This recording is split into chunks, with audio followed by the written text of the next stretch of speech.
Rudrangi police శాఖ ఆధ్వర్యంలో road ప్రమాదాల నివారణ కోసం రోడ్డు ప్రమాదాల వలన జరిగే నష్టాల యువకులకు అవగాహన కార్యక్రమాన్ని నిర్వహించారు. కార్యక్రమంలో పాల్గొన్న సీఐ వెంకటేశ్వరరావు మాట్లాడుతూ వాహనాలు నడిపేటప్పుడు రోడ్డు ప్రమాదాలు జరగకుండా జాగ్రత్తగా ఉండాలని సూచించారు.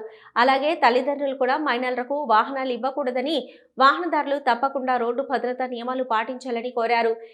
2025 సంవత్సరంలో రుద్రంగి గ్రామంలో జరిగిన రోడ్డు ప్రమాదంలో మృతి చెందిన కంటె రాములు కొడుకు కంటెరెడ్డి మాట్లాడుతూ తన తండ్రి రోడ్డు ప్రమాదంలో మరణించడం వలన తనకి తన కుటుంబానికి ఏ విధంగా నష్టం జరిగిందో యువతకి వివరించారు.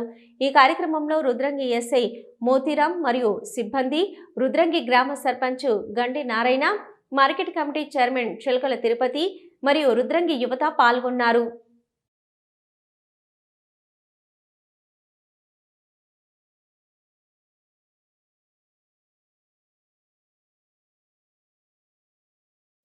ఒక ట్రిపుల్ రైడింగ్ ఎన్నిసార్లు చెప్పినా అంతే. ట్రిపుల్ రైడింగ్ ఏం కాదులే అని చెప్తారు. ఏంటంటే ఇక్కడి నుంచి వెళ్ళి వేములాడ దాకా కొడతారు ముగ్గురు. మళ్ళీ ఆట తీసుకుంటే మళ్ళీ డబ్బులే.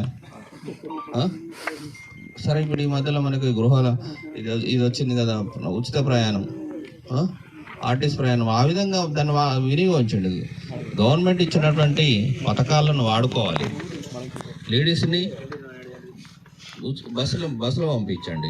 ఈ యువకులు అంటే ముగ్గురు అసలు పోనవద్దు. ఇద్దరు తప్పనిసరి, ఇద్దరులో మ్యాక్సిమం హెల్మెట్స్ ధరించుకోవాలి.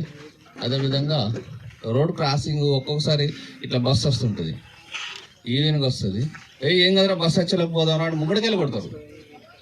అవునా కదా? ఒక్కొక్కసారి ఏమవుతుంది, అక్కడ ఏదైనా చిన్న రాయి వచ్చినా బండి స్లిప్ కింద పడుతుంది.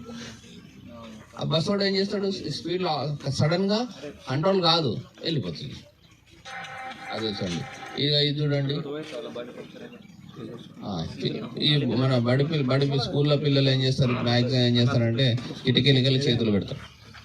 కిటికీలకి వెళ్ళి చేతులు బయట పెడతారు. అట్లా కూడా బస్సు ఏదైనా హెవీ వెహికల్ తగిలి చేయి పోయిన కూడా